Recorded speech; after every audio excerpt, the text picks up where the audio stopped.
kasama dun sa mga nagbigay ng inspirasyon at tumulong magtatag nito.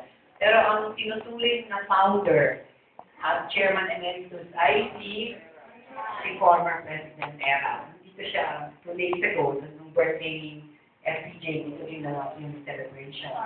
And 1974, sa pakikiisa din, si FPJ, si Dolphy, sa mga malalaking artista, naisip nila na ang mga maliliit na movie workers, yung mga hindi nyo nakikita sa telon, hindi nyo nababasa masyadong mga pangalan nila.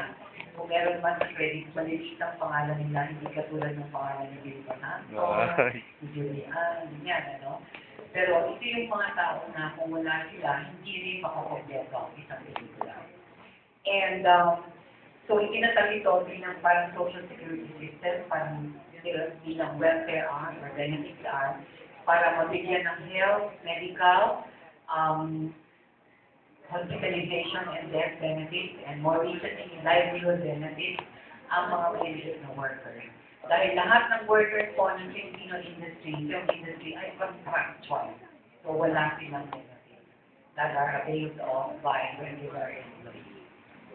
34 years na po ang Mall Fund, 4,500 members on paper, 2,700 are active, 700 of these are already senior citizens na medyo may pagka-Jurassic na rin po.